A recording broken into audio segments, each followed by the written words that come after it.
पैदाइश 5 बाब। ये आदम का नसबनामा है। जिस दिन खुदा ने आदम को पैदा किया तो उसे अपनी शबीह पर बनाया। नर और नारी उनको पैदा किया और उनको बरकत दी, और जिस रोज़ वो खलक हुए उनका नाम आदम रखा। और आदम 130 बरस का था जब उसकी सूरत व शबीह का एक बेटा उसके यहाँ पैदा हुआ, और उसने उसका नाम सेत रखा।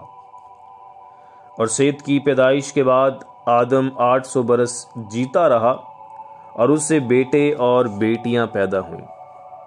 और आदम की कुल उम्र 930 बरस की हुई तब वो मरा।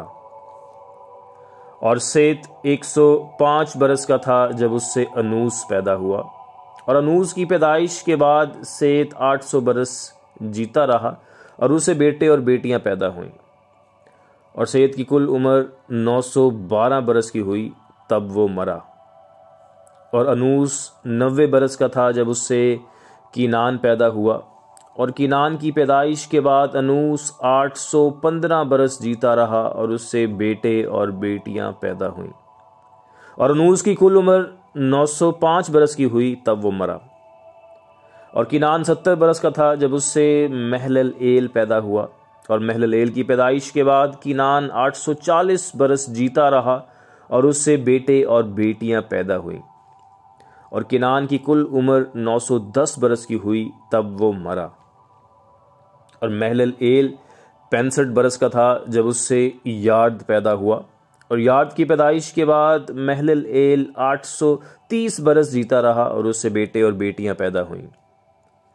और महललेल की कुल उम्र 895 बरस की हुई तब वो मरा। और यार्द 162 बरस का था जब उससे हनूक पैदा हुआ। और हनूक की पैदाइश के बाद यार्द 800 बरस जीता रहा, और उसे बेटे और बेटियां पैदा हुईं।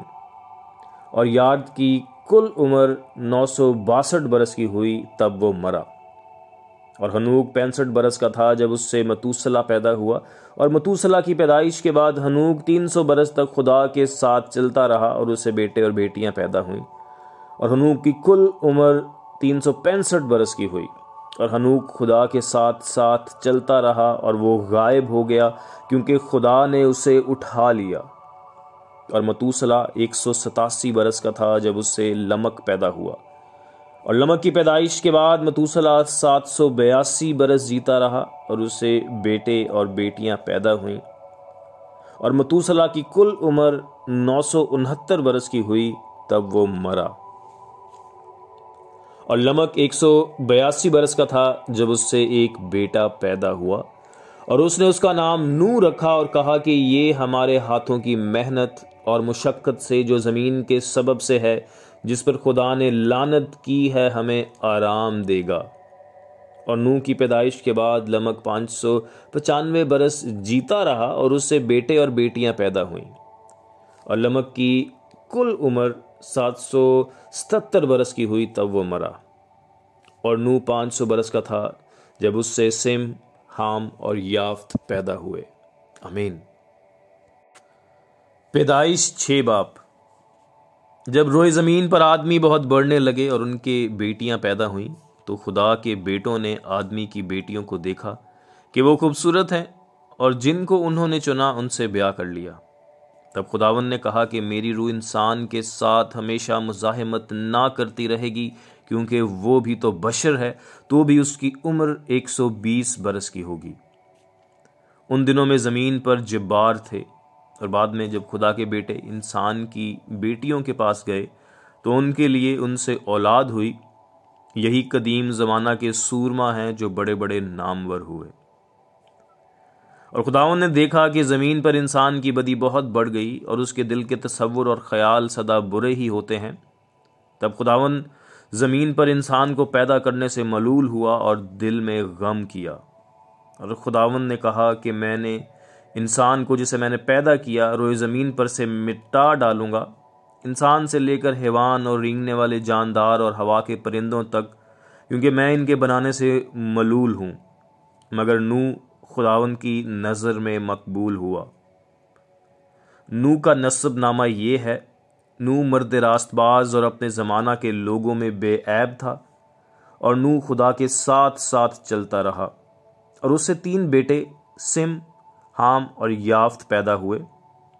पर ज़मीन खुदा के आगे नाराज़ हो गई थी और वो जुल्म से भरी थी।